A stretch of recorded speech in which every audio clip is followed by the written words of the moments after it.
Now, normally I don't read too many short story collections, but when I'm in the mood to do that, you just can't go wrong with a little Robert R. McCammon.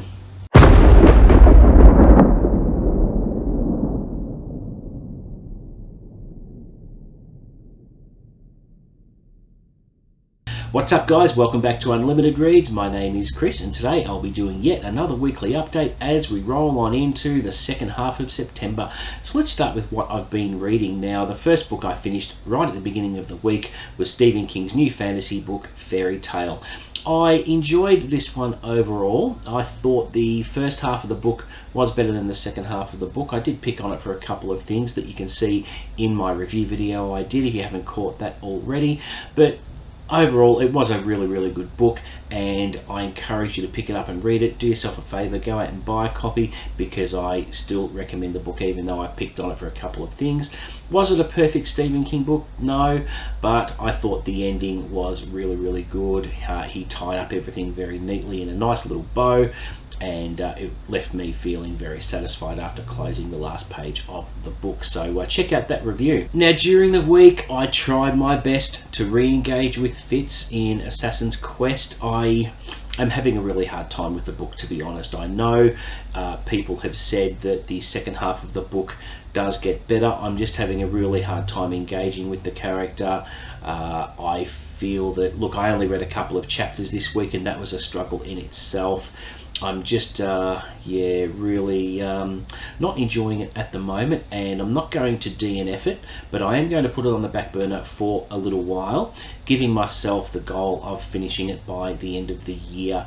So I'm not going to tank it, but I just need a bit of a break from it, because maybe I'm not in the right headspace to actually read it, particularly when there's so many other things to read at the moment. But I'll keep you all posted on that. I'm not giving up on it by any means, but it's just not doing it for me right at this point in time. Also this week, I read Tom Clancy's 0 Hour. This one was written by Don Bentley, who is a newer contributor to the series. This is the 15th Jack Ryan Jr. novel in that series, and he carries on his father's legacy, who is actually the President of the United States in the current universe. Now, I have one main gripe about the book. If you look back on a few of the previous books in the series, where the cover art, for example, was absolute top-notch.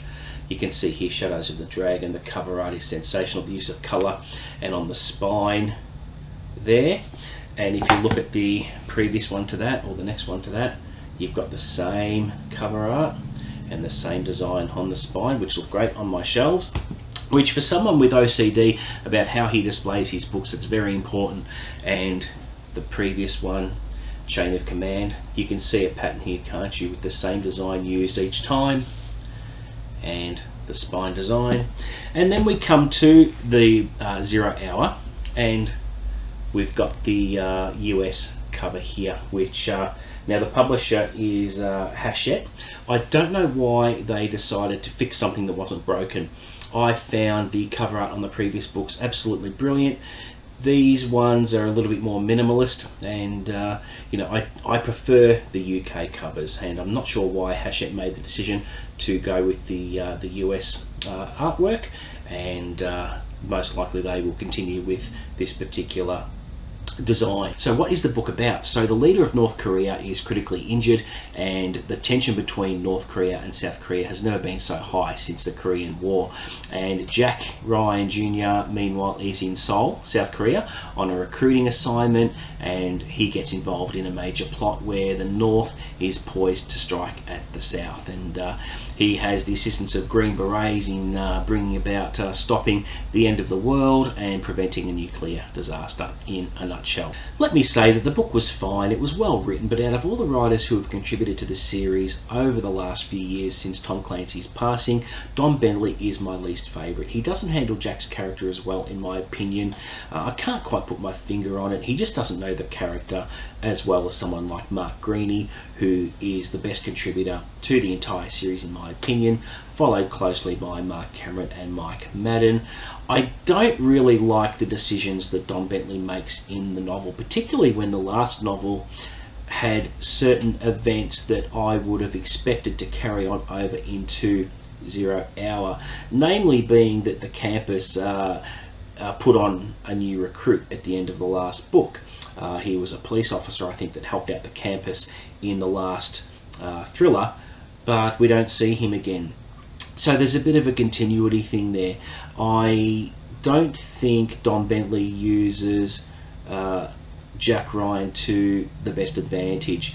I like to read about Jack Ryan within his team of campus operatives, but for this book, Jack was largely operating on his own, and he did have a bit of help in saving the world from a couple of Green Berets, but I just think that Don Bentley is missing that really important X factor that makes the series awesome. Now, I also like to read about President Ryan as well. I usually like to catch up with him in books and see what's happening there, but I didn't get that with this book. And I can tell a book is going to be really good in the series if I read it quickly. With 0 Hour, I found myself struggling a little bit, and I didn't read it as quick as I would for one of Mark Greeny's installments. But overall, it wasn't a bad read. It was fine, but I certainly would expect better entries in the series moving forward, which brings me to my next point. Now, given that I keep my ear fairly close to the ground when it comes to my favourite series books, I do know that in December there is going to be another book in the series released, which I'm so excited about. I've been doing my homework and reading up on it, and this is going to be very exciting. We haven't seen anything like this since Red Rabbit, and what I'm talking about is the new book in December called Red Winter.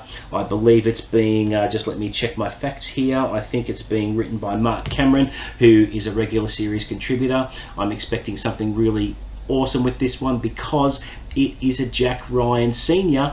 prequel book, which I got chills because I'm going to love reading about young Jack Ryan Sr. Back in the days of the Cold War. So I'll share the plot premise with you. I'll just read this out quickly.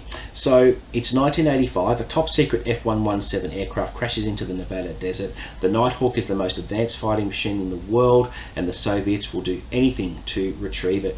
Now, in East Berlin, a mysterious figure contacts the CIA with an incredible offer, invaluable details of his government's espionage plans in return for asylum. It's an offer they can't pass up if it's genuine, but the risks are too great to blindly stumble into a deal. With the East German secret police closing in, someone will have to go behind the Berlin Wall to investigate the potential defector. It's a job Deputy Director James Greer can only trust to one man, Jack Ryan. Ryan is a former Marine and brilliant CIA analyst, and he's been the architect of some of the CIA's biggest coups. And this time he's in enemy territory with a professional assassin on his tail. Can he get the right answers before the Cold War turns into a red winter? So excited, can't wait. A prequel novel we haven't seen since Red Rabbit, and it's just something really fresh to revitalise the series. Not that there's anything wrong with the series, but it's just nice to get something a little bit different, and it is going to be a book I'm going to be chomping at the bit to get into. So that's some very exciting news for any Tom Clancy fan, and with, as I said, with Mark Cameron at the helm with this book, it should be a cracker of a read, and I would expect to rip through it in no time flat. So what am I reading right now? Well, I have started Blue World by Robert R. McCammon. This is a book of his short stories, and because I enjoyed Swan Song and Boy's Life so much, I really wanted to explore more of his work. Now, the next novel I want to read of his is going to be Mystery Walk, but before I do that, Blue World caught my attention, and I was in the mood to read some short stories and dived right in. And I'm not regretting this at all, because his writing is just so professional and it draws you in and you instantly fall under his spell. I've read 5 stories so far from the collection and they've all been great. It's going to be comparable, I think, to the short stories being one big tasting plate with a main course at the end, which takes the form of the title novella Blue World, which is about a priest who becomes infatuated and falls in love with a porn star. And I'm looking forward to finishing it fairly quickly. I would anticipate I'd be done with it by early next week. and just really enjoying it. And I'm such a big fan of his work now that I plan on eventually devouring his entire backlist. I really would like to get into his Matthew Corbett series, which is a series set in 17th century colonial America, and yeah, just his body of work is so vast. And before this year, I had no idea his work was so good, so I'm really looking forward to reading a lot more of his stuff in the future. But right at the moment, I'm really having a blast with Blue World. The stories read very quickly, and Robert R. McCammon describes them himself in his introduction as fast cars, and I think that's a pretty spot on analogy there. So I will be reviewing Blue World on the channel. I'll be letting you know what stories I like the best, which stories I didn't like, if there are any, but I've liked all of them so far, and I'll go into a little bit of detail and tell you why you should start reading Robert R. McCammon. So really excited for that. Now, what am I going to read over the next week or so? So once I finish Blue World, I have choices, and I've got a few to choose from, actually. The first one being, this is an exciting new book that has just come up on my radar. I knew that there was going to be a new James Bond 007 writer selected to write new James Bond books. Now, her name is Kim Sherwood, and she's a British author. She has been a James Bond fan all her life. She has been handpicked by the Fleming estate herself to write a trilogy of James Bond novels. Now, what makes this one a little bit different? It's set in the modern day. It's where James Bond actually goes missing. So he's been kidnapped or killed. The MI6 don't know why, but we have recurring characters like M and Moneypenny, and this time it's up to agents, just let me check this, Agents 003, Joanna Harwood, Joseph Dryden, 004, and Sid Bashir, 009, to actually go after whoever has abducted James Bond or killed him, and it's up to them to get to the bottom of what happened. And it's the first in a trilogy of books, and it's something I'm really excited to delve into. Whether I'm reading that one first next week out of the ones I've got to pick from, I'm not quite sure, but I'm certainly looking forward to jumping into a little bit of fiction set in the Bond universe, and particularly wouldn't mind reading about the other agents and seeing what everything is about. So I'm really looking forward to that. So the next book I wouldn't mind reading is Dean Koontz's next book, called The Big Dark Sky.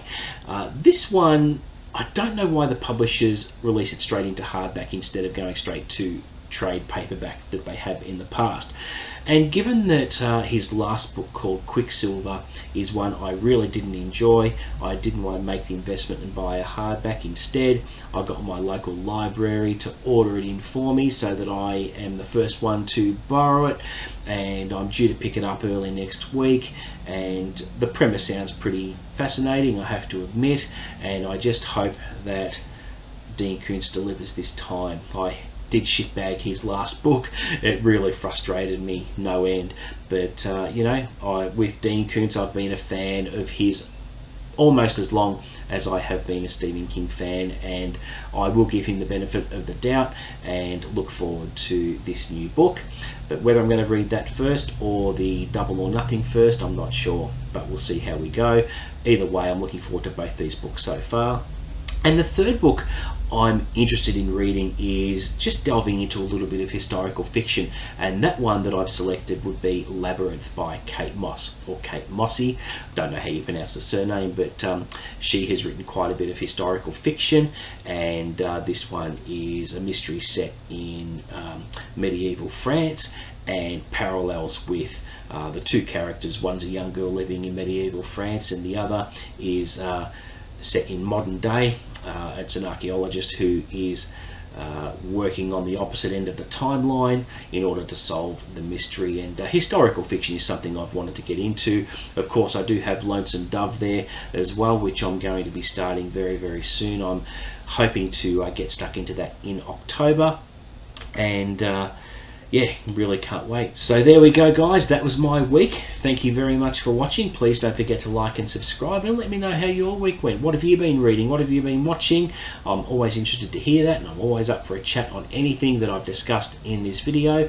Please put comments below if you have them, and I'll always respond to those. But guys, until next time, see you later.